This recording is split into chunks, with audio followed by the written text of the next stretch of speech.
Hi, Kate here. This video is on ayahuasca, which is a powerful hallucinogenic drug used by Peruvian shamans.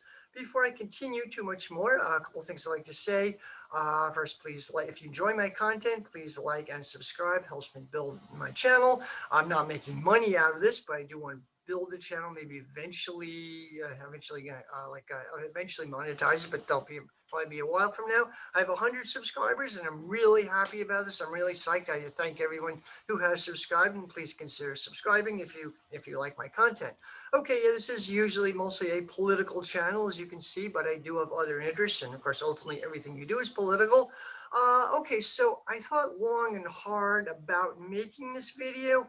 I had an earlier version which I took down 2 weeks ago, which I took down. It was up for a couple of hours. A couple of people saw it, but I took it down. It was too long, and also I'm basically a very private person. I don't really feel comfortable revealing too much of myself, and ayahuasca the ayahuasca experience is intensely personal. So, but I'll say a few things in general terms. Also, I lead a very conservative lifestyle. I don't even drink that much these days. So, there's been a school of thought that leftists should not do drugs. Obviously, makes you a target. In the 60s, people were busted all the time. Abby Hoffman famously was on the lam for like 10 years for a cocaine charge, which I think he was set up actually. So, but today people don't really care as much as a different social climate. And there's zillions of videos on YouTube, people talking about the ayahuasca experiences. So for the most part, I don't think anyone cares that much. So, okay.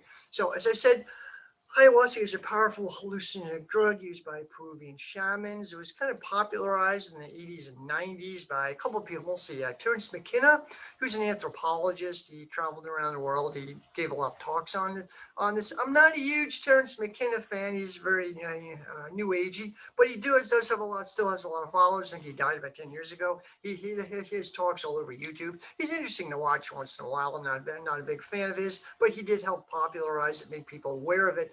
Ayahuasca is believed to have very powerful therapeutic properties. People often say, like, I can cram 10 years of therapy into a couple of hours. Researchers and therapists use it for helping people to overcome trauma and addiction. The therapist or psychiatrist Gabor Mate works with ayahuasca. He's based in British Columbia. He's a Holocaust survivor. He was in Auschwitz when he was 5 years old. Anyway, he works with people overcoming addiction and trauma, and he conducts ayahuasca ceremonies. I mean, he leads ayahuasca workshops. Anyway, he brings groups to Peru. He conducts workshops. He works with it quite a lot. And there are YouTube videos where he talks about it. I don't think he wants to be known as an ayahuasca shrink, but that's one of the things he uses. There are videos where he talks about it. And there's a website called cappy.net, where I'll provide a link to it, which is a great source of information on this. So ayahuasca is regarded to be very beneficial. It's a very powerful experience. Like if you've ever done other hallucinogenic drugs, acid or shrooms or anything like that, it's like that, but many magnitudes above that. It's like a roller coaster ride. It's not a party drug. It's not a recreational drug at all. People use it for intense inner work, and I've done it several times. I thought it was very beneficial. I did get a lot out of it, I think.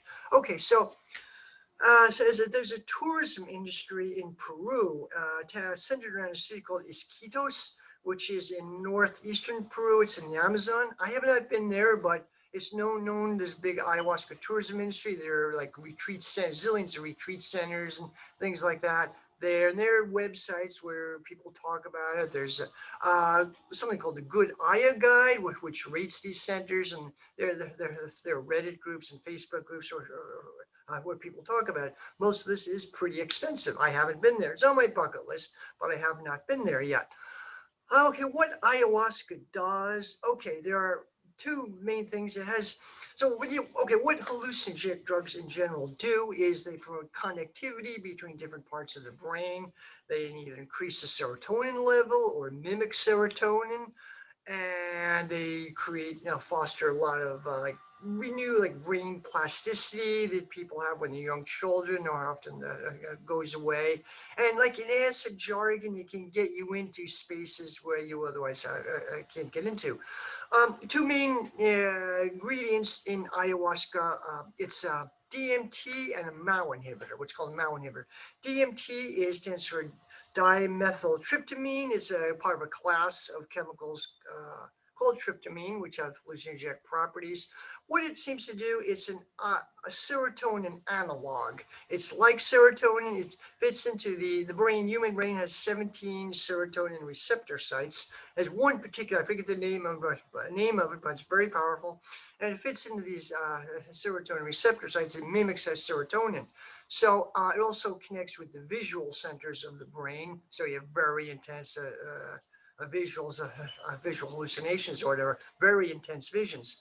So DMT was, of course, popularized by Terence McKenna.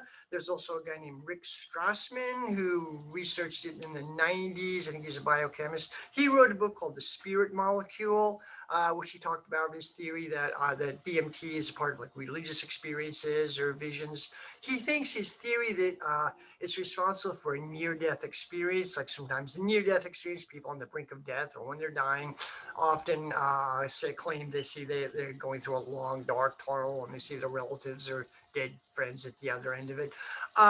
Theory that this is maybe then the point of death or an organism is under extreme stress, the brain is flooded with DMT and it triggers these kind of experiences. So he also thinks it might be responsible for like alien abduction phenomena. People claim to be abducted by aliens. I have a former coworker who claimed, very nice person, very level-headed. She claimed to have been abducted by aliens. There's like a support group in the Boston area for people like this. DMT might have something to do with this. We don't really know. Some New Age people think the pineal gland is is full of DMT, although other researchers push back against this. That theory, pineal gland theory, might be New Age nonsense. I don't really know. Okay, so and ayahuasca, I'm sorry, DMT, by the way, it's a controlled substance. It's illegal to possess, but it's naturally occurring. It's just about everywhere. Grapefruits are packed with DMT, and other substances too are packed with grapefruits, and oranges are packed with DMT. But our body breaks it down, rapidly breaks it down. Otherwise, by the time you eat a grapefruit, you'd be tripping your brains out. Our body rapidly breaks it down. Now, another ingredient in ayahuasca, in the ayahuasca tea, is something called MAO inhibitor, MAUI, or MAO inhibitor. That stands for monoamine oxidase. So the monoamine oxidase are classes of chemicals which basically break down or block neurotransmitters like serotonin, which is a very powerful chemical involving connectivity between different parts of the brain. Serotonin, dopamine, which is for happiness, and endorphins, other neurotransmitters. These break it down. So what the MAO inhibitor is, it inhibits the chemicals which break down neurotransmitters. If you got that so far, it's kind of like a good simile would be like taking rods out of a nuclear reactor. Showing much more serotonin level, much more connectivity. So if you eat something or ingest something rich in DMT, a MAO inhibitor will inhibit your body from breaking it down, essentially. And there are various types of MAO inhibitors. Often antidepressants, many of the newer class of antidepressants, or SSRIs, are MAO inhibitors. St. John's wort is a MAO inhibitor. If you can buy it over the counter, it's a mild MAO inhibitor. You can buy it over the counter. I've taken it. So as I said, there's a tourism industry in Peru. There are retreat centers and places where they offer ayahuasca and other things as well. It's illegal in the United States, not really available. It's officially a class 1, it's a scheduled 1 substance. The drug laws in the US, of course, are totally insane, but everybody knows that already. Okay, so there are a couple of there's a Facebook group, and every once in a while, so many people will discuss these retreat centers, and they're pretty upscale. Every once in a while, someone will say, ayahuasca sounds like it's very beneficial to me. I could really use it. And people do ayahuasca, who want to do ayahuasca, use it to work out something. It's like therapy. It's considered to be a therapeutic drug. Curiosity is part of it too, but that's very considered to be therapeutic. So once in a while, like Facebook or groups or Reddit thread, somebody was saying, it sounds like what I need. I do feel I'm like called on to do this, but I'm a working class person. I don't have a lot of money. I can't shell out thousands of dollars to go to a retreat in Peru. What are the options? Okay, well, kind of interestingly, it's sort of semi-legal in the U.S. There's a Supreme Court decision in 2010, which is really complicated. I'm not a legal scholar, but the upshot of this is that it is legal. Taking ayahuasca, using ayahuasca is legal if for Native American religious groups, Native American religions. So that's opened up an industry. There are, I think, about 6 or maybe 5 or 6 centers in the U.S. now, which are officially registered as Native American religions, even though they apparently have no Native American members and they have very nothing to do with indigenous American cultures except from trappings, whatever. But they legally give ayahuasca. They're ayahuasca retreat centers. They think, believe there are about 5 or 6 of them. I haven't been to any of them. I don't know a lot about them. The best one, and this was pre-COVID. I don't know what the situation is now. One that I know of, the best one, seems to be a place called the Arizona Yeej Assembly. They're a group of people offer ayahuasca. They travel around the country, mostly the western U.S. They were in my area in Maine about 5 years ago. And they gave a ceremony, an ayahuasca ceremony. I really wanted to do it, but I didn't have the bucks at the time. I did later on, but I didn't at the time. They seemed to be the best outfit, but there were a bunch of others. Some of these are controversial. There was a group in Orlando, Florida, which did ayahuasca ceremonies. One woman was killed. I don't know the details, and they were shut down. They closed down. A lot of controversy. There's also a group outside Seattle, kind of the same thing. They were controversial. There are 2 groups in Tennessee which seem to have a good reputation. I don't know a huge amount about these places. There is a website called the Good Aya Guide, which rates them. There are also centers in Costa Rica which do this, as well as Peru. Costa Rica is a little cheaper for Americans to go to. So that's one option. And these groups in the U.S., like, you have to officially enlist as a member. Like, you pay them $20, so you be a member. Say the Arizona Yeej Assembly, you're officially a member of their church, and then they can give it to you as a member of their church. There are also fairly large underground community which does this. Again, I have no connections with this, and for obvious reasons, it's underground, groups of people who do it on their own. I know there are several groups in the New York area, and there's a group in the Boston area, but I don't personally know these people, nor I don't have any connections with them. As far as I know, only 2 people in the U.S. were prosecuted for ayahuasca or possession of ayahuasca.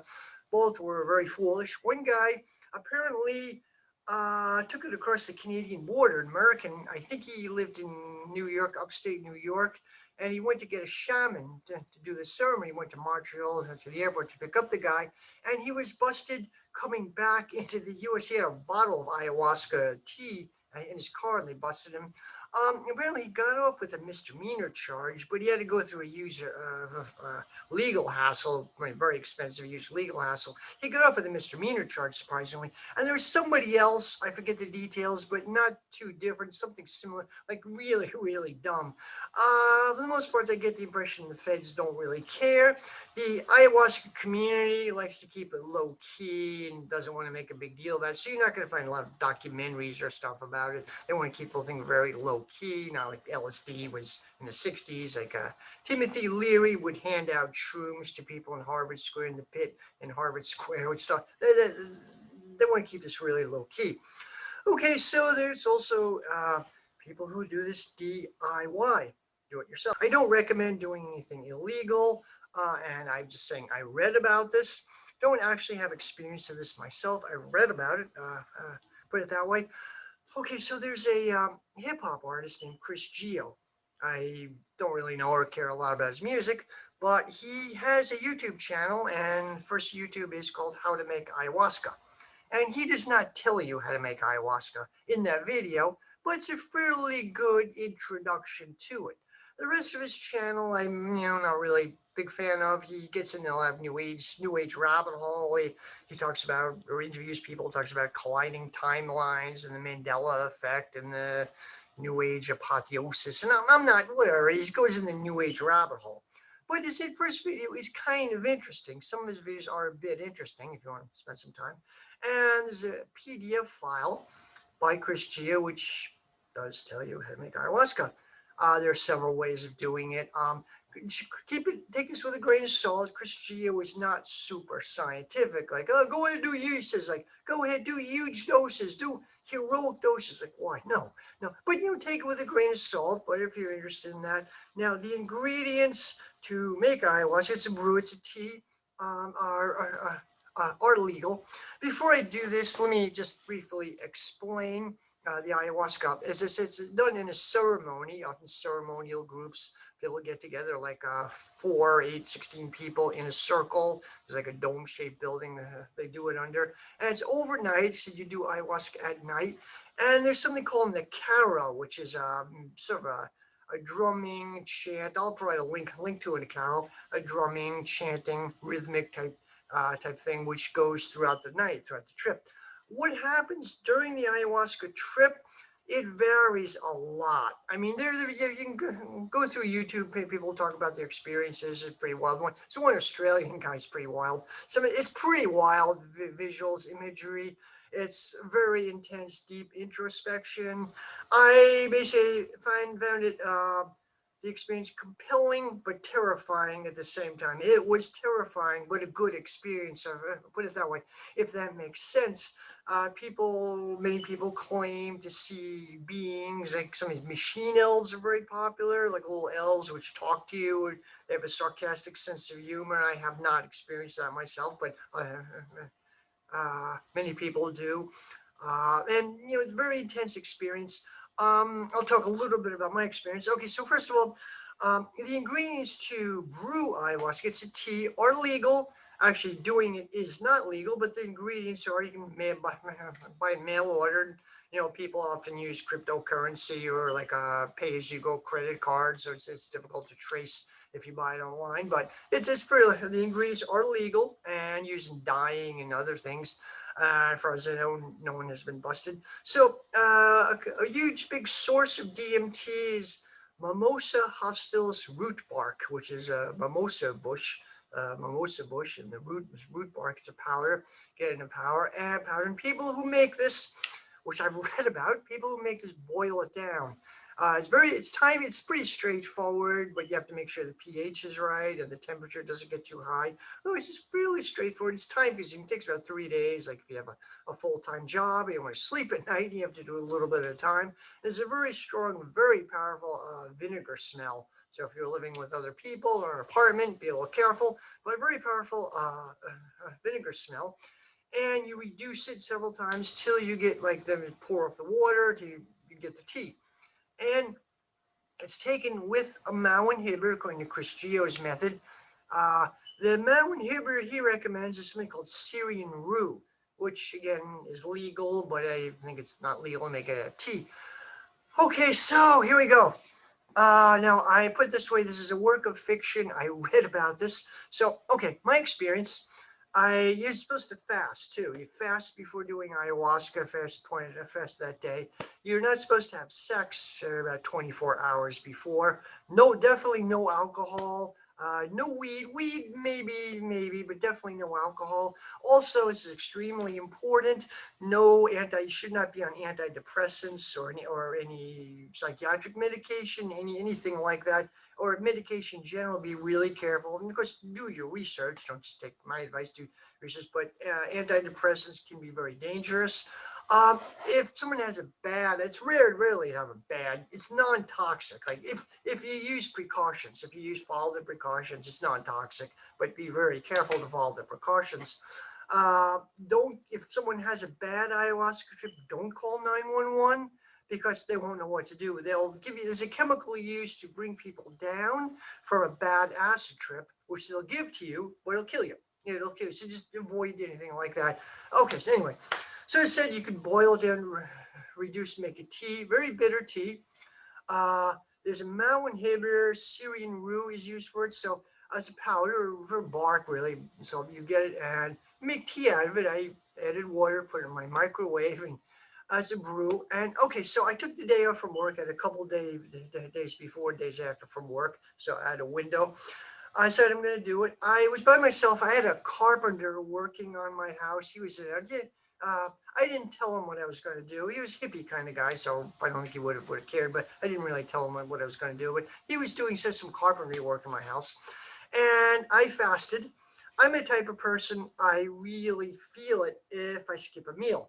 I really, really feel it if I skip a meal. I eat most people. So anyway, I fasted that day. I bought some Chinese food. I went like around 5, 6 or 7, no, 5 or 6. I went to a Chinese takeout, brought some home. I figured like after the trip, if it's successful, I'm gonna have some Chinese food like stir fry and stuff. So I bought some. I was barely able. I mean, I couldn't. I had to struggle to drive. I had to force my.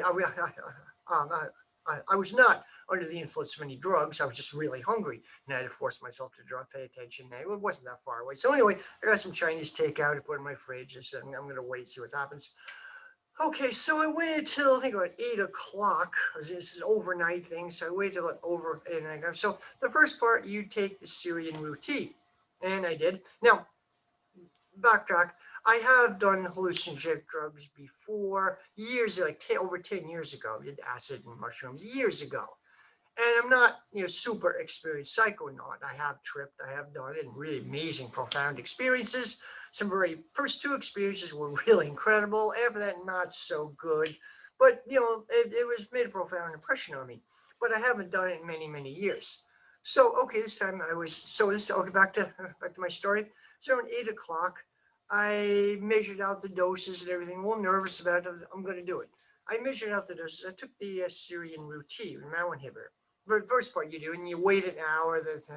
Then you drink the tea. According to, okay, so I I, I drank the tea. It's bitter. It's like not really that bad, but it's like really bad drinking, really bad coffee grinds. Basically, not. I could do it and force myself to eat some of the bark and it's important to measure out the tea. Syrian root tea can be dangerous if you use it too high, but it was a MAO inhibitor. I felt a little something, mild tripping, and then I noticed my sense of time was weird. Like I thought I drank at 8 o'clock. I was gonna wait till like 9 or 9:15. I kept looking at the time, and I can't explain it, but my concept of time, like to me, time didn't make sense anymore. Like I don't get this, and I was annoyed at that fact. Like I couldn't understand time. I mean, I didn't feel like I was tripping. I was rational, coherent. I didn't feel like I was really tripping. A mild, very mild buzz, but my sense of time was kind of confused. I kept looking at my phone. What time is it? Quarter of this? Is it 8:30? Like this doesn't make sense. I didn't understand time. Okay, so anyway, I drank the tea, drank the ayahuasca brew. I measured it out. It's bitter, but not terribly bad. And like, am I sure I really want to do this? Okay, and why not? I went to this effort. Why not? I'm going to do it. I drank. I downed the tea. Took a couple gulps. I had some. I was going if I wanted to take a little more later in the trip. I had some measured out on my kitchen counter. Some measured out, but okay. So I'm going to wait. And I waited and waited. Like nothing happened. Nothing. I mean, okay, well, probably it's a dud. Nothing's gonna happen. I started to eat some of the Chinese food, some of the stir fry. Took it out, took a spoon, and I thought I heard a voice telling me, "Don't do this." Like I didn't hear a voice, but I mean, I got a strong feeling like, "Don't do this." Okay, okay, okay. I put it back. I put it back in the refrigerator, and then I thought I waited a while, and it's probably around 10 o'clock. I'm like, okay, nothing's gonna happen. I think I went to the bathroom and I started to go to my bedroom, and then I felt it. Okay, this is it. This is it. I'm tripping. I felt it hit me. Hard to explain, but it hit me. So I went to my sofa, kind of where I'm sitting right now. Actually, lay down. I think it's supposed to with instructions and things I read. They'd like it if you sit upright, but I figured I'm gonna lay down, and I think that was better for me. You don't fall asleep. You definitely don't fall asleep. And I had YouTube at a Caro set on YouTube. I talked about the chant, rhythmic chant, drumming, whatever. The Caro. That's a big part of this experience. So I had it set up on YouTube. I had it keyed, so I had my laptop with an ad blocker. So I had like a loop, YouTube loop going. So here the carols going on, and I just laid down to see what was going to happen, and it hit me. And so what happened? I remember the first, it's very common, the beginning of the ayahuasca experience is seeing fractals, very vivid. I closed my eyes. Basically, I closed my eyes and I had these intense visions. I was still rational and coherent, like I could still go to the bathroom if I wanted to, or let my dog out and stuff. I was still kind of, but when I lay down, I hear I close my eyes, these visions. First was fractal, for a very fractal geometry, very intense fractals. And then it turned into, I can't really explain it. I'll do my best. I saw these basically what looked like the factory, made up these gears and conveyor belts. And they were moving according to like the carro was like pulling, it was like a train, boom, boom, boom, like pulling me through the scene.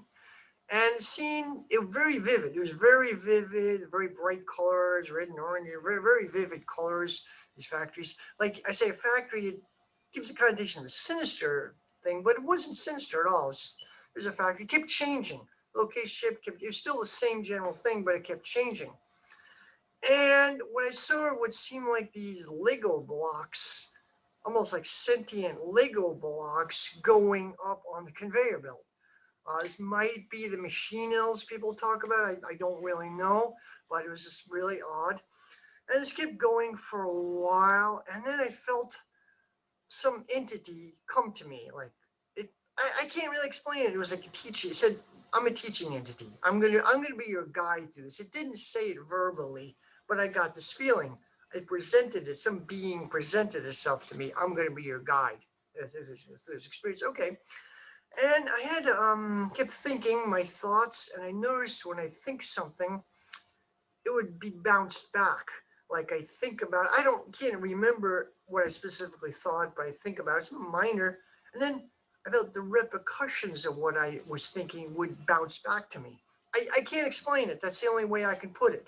I kept thinking about taking out the garbage and all the ramifications of that. I kept thinking about some conflict I have with a family member, and some of the ramifications came back at me like that. And this entity kind of said to me that this is my methodology. I'm introducing, this is my teaching methodology. This is the methodology I'm going to use working with you tonight. Then, okay. So this kept going for a while. The scene kept shifting. I noticed a couple times I got into like thought loops. Like I kept thinking about something, combination, my thoughts and feelings, and I kept thinking the same thing over and over, like a thought loop. I couldn't break out of it. It wasn't scary, but it was just odd. Kept thinking about it. I did break out of it. I don't know how long the thought loops went on. Probably, possibly a couple minutes, maybe a couple hours. But I think probably just a couple minutes. Several times I got in these thought loops, and the scenario scenes sort of kept changing. One time I got, I don't know, I wasn't really paying attention, or the entity thought I wasn't paying attention. And it said to me like I know I remember I was hungry. I was pretty hungry, and as I said, I'm a type of person. If I skip a meal, I really feel it. So I started to get really hungry, and I kept thinking about that. The entity scolded me a little bit. Said, scolded me like, "Don't you, when you went to all the effort to have this experience, don't you want to hear what I'm trying to teach you?" Said, okay, sure. So I tried to focus on it. What this person was trying to teach me is kind of interesting. I kept having dream fragments. Like, I usually don't often remember my dreams. So we all dream, everyone dreams, but we often bury our memories of it. But dream fragments or themes from dreams that I've been having recently kept popping up. And the entity said to me, like, I've been trying to teach you this stuff for a long time in your dreams. I'm communicating with you in your dreams. I said, okay. And the dream fragments kept popping up, and some themes. I don't want to get too personal, but a conflict with a family member was a theme, and the Indy like said to me, like, I understand your anger. It's totally okay. It's understandable, but I'm not judging you for it, but I just want to show you what this is doing, what your anger is doing to you. And that was interesting, very, very moving. And can't really explain it. I thought a lot. Only thing I can compare it to is A Christmas Carol by Charles Dickens, when Scrooge character gets visited by spirits, Christmas spirits, and they're judging his life, whatever. I got that feeling. It was eerie, like it was judging me. This entity or somehow was judging me, and it didn't. It was basically, I can't really explain it. It was judging me, but not judging me. Put it that way. Like it was not judging me, but non-judgmental. It's saying, this is just what it is. I'm not saying it's good or bad. I'm not judging you, saying you're a bad person. This is just aware. This is just what it is. Basically, I don't know, I wasn't assertive enough. I wasn't a whole bunch of things in my life, but it was doing this in a non-judgmental kind of way. It found me wanting, but it was non-judgmental about it. It wasn't scolding me, yeah, you're scummy. No, it wasn't saying it was. I can't really put it into words. It was harshly. But anyway, this went on for a while, and the scene kept moving. One point, I'm not Catholic, but I almost felt like the Catholic school Stations of the Cross, like in a cathedral or church, you go to different. I almost felt it was the entity or somehow was taking me to different sections. It was kind of odd. At one point, I was at this clearing in the woods. It was dark or dusk. There was a kind of a greenish clearing in the woods, and there was something like out of the Stargate movie or the old TV series, the '90s Stargate, big Stargate where you go through. And I approached this, and the Indian said, "No, you're not ready for this yet. Back off. You're not ready for this yet." Okay, I don't know what this meant.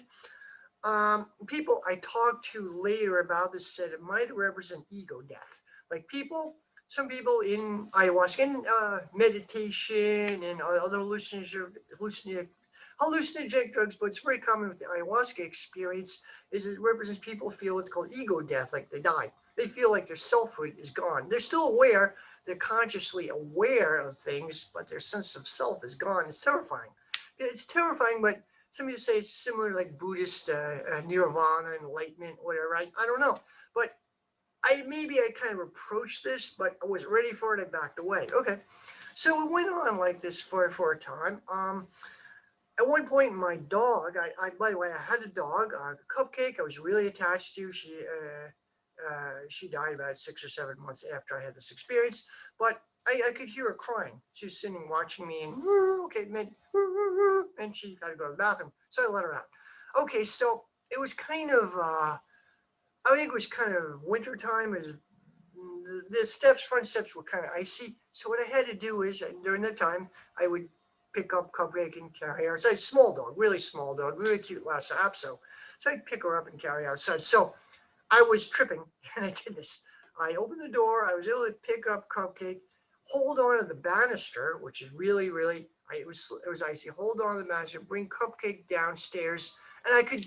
All while I was tripping my brains out, I was proud of myself that I was able to do that. So I stood outside watching Cupcake pee and wander around a little bit. And yeah, I forgot to mention all throughout this time, I had some mild nausea. Not really bad. I had a barf bucket, which I bought especially for this, but I didn't have to use it. I didn't throw up. But I did feel some mild nausea. And I was outside watching Cupcake, my dog pee or whatever, she was wandering around a little bit. And it was probably like, I don't know, 12, 1 o'clock at night. I don't know the time. I don't really know what time it was. But I kept thinking to myself, like, I kept thinking about the nausea. Like, when I thought about the nausea, it went away. I had no nausea at all. Then I kept kind of going through the nausea was connected to my own state of mind. And when I like thought good thoughts, whatever, it just totally disappeared. Then when I thought about something, then I got really sick. And I was kind of intrigued by that. I kept thinking about this a lot. Like, what's the cause of this nausea? I kept really thinking about why the nausea was from. I was almost obsessed by it. So anyway, I Cupcake, my dog went, and I went back inside. She could go up the stairs, okay. She just was nervous about going down the stairs. She went inside, and I went to my bedroom. And I continued this thought I'd lay in my bed with my dog was in the room. She used to follow me everywhere. And this time I used my phone. I was able to set up the Acaro, the YouTube video with the Acaro on my phone. I sat it down next to me and played. Kind of got back into the trip. Wasn't quite as intense, but I still had the weird factory imagery, the psychedelic factory imagery. And I think 4 or 5 times it was interrupted by commercials. Ad blocker doesn't work on phones. So it was kind of almost just annoyed. But one was for some medication. It was for pharmaceutical ads, like Ask your doctor about Abilify. Like, I don't know why, but I got hit by these pharmaceutical ads in the middle. So it was kind of, first time it happened, about 4 or 5 times. It's for some other things. I was tripping and really into these very intense psychedelic visions, and then I got this hit by this weird ad. Ask your doctor about Abilify, or whatever. It was kind of funny. The first time I was annoyed, and I just thought it was kind of funny. So it went on and went on. The trip went on, and I remember I kept thinking it was scary. Like, it was terrifying. And I don't know why it was terrifying, but I kept thinking to myself, I wish this damn thing would end. Seriously, I wish this damn thing would end. I'm very going through this thing. And I was looking for, it was compelling, and I'm really glad I did it.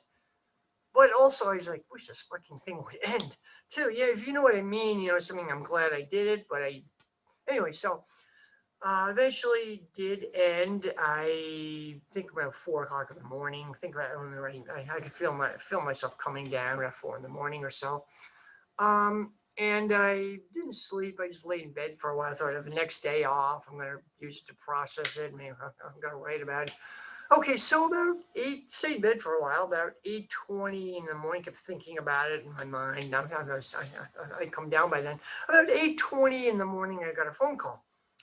Oh shit, I was supposed to work that day. Well, I had previously, long story, I had been working at a group home. I quit the job. I quit my job, but I was there like relief staff. I was there on a call-in basis, and apparently I had accepted. I had agreed to come in that day at 8 o'clock, and I'd forgotten about it. I totally forgotten about it. So then, so I called. And my boss was, she was really, I said, you had agreed to come in. And I did. Oh shit. Okay. So I did. I came. It's my workplace was not far from where I lived. I drove there. I come down. I drove there. I was surprised I was able to drive okay. And my job, I was at a group home to developmentally delayed men. I got them out of bed. Gave one guy a shower. I did not have to dispense meds, which I hated doing, and I was good. I made breakfast for them and basically wait for the relief staff to come. I was there for like 4 hours. It wasn't that bad. And then I came back and I wrote about it. I talked to a friend. It's very common in an ayahuasca experience to have, well, I'd have there's an afterglow when you come down from the trip. There's like an afterglow, but it's also very common for a couple of days afterwards to feel like you're having information downloaded into you. And I felt that for like next 2 days or so, some being or some entity was downloading some information into me. I don't know what it was, but it was a very interesting feeling. And then later on the day, I called a friend, like processed it, and I wrote about it. I have a version on my blog, and I wrote about it in a Reddit group. I think it was in Reddit. I'm not really sure. I might have deleted it. I don't know. But so anyway, this was kind of some interesting stuff. So I did it another time. I'll make this much briefer, but in Mexico, Cancun, Mexico, a retreat center. There's a center. I did just one day. It was like a week-long retreat. I just went there for one day. I got a really cheap deal. I was outside Cancun. Friends of mine said, you don't seem like a Cancun type of person. I'm definitely not. Associate Cancun with like a bro culture, frat culture, frat boys getting really drunk like Daytona Beach. I was there off season, and it wasn't really that bad. I mean, I'd literally never been to Mexico before. I'd been all over Europe and Asia. I'd never been to Mexico. I haven't been to Latin America except. So anyway, I went again. It was fascinating being there. I fell in love with the country. Food's great. Of course, I had more money than most people there, even though I didn't have a lot of money. But so it was a lot of fun being there. And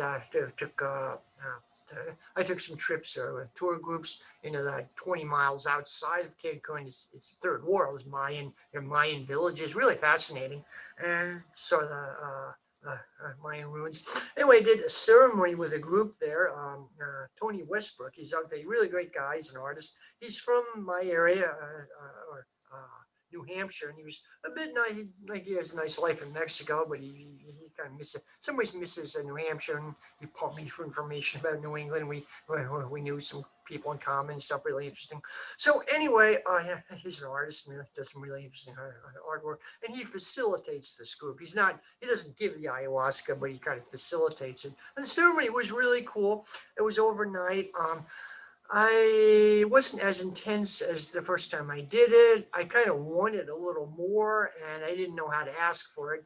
I remember it was very cathartic.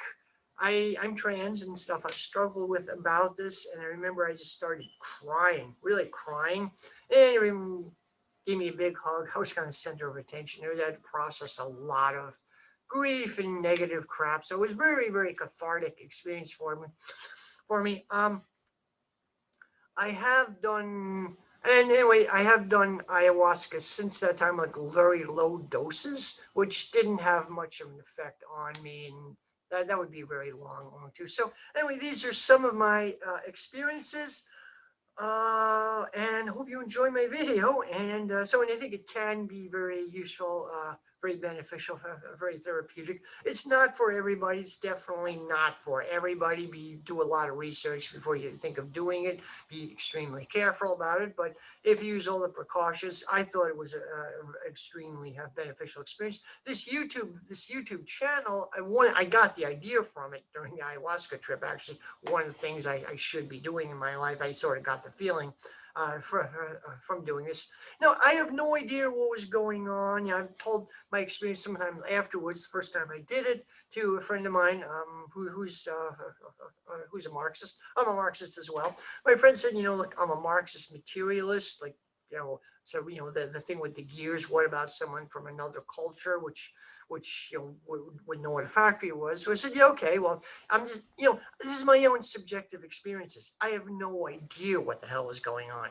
I'm just subjectively relating to what happened to me. It could have been therapists I talked to about this. It could have been my mind. The human mind is a very powerful thing. I'm not saying I know what's happening. There are a bunch of theories. And there's some really complicated questions of philosophy, like epistemology, philosophy of knowledge, or ontology, nature of being. Some really complicated philosophical questions about what's going on. I'm trying to keep this in a materialist framework.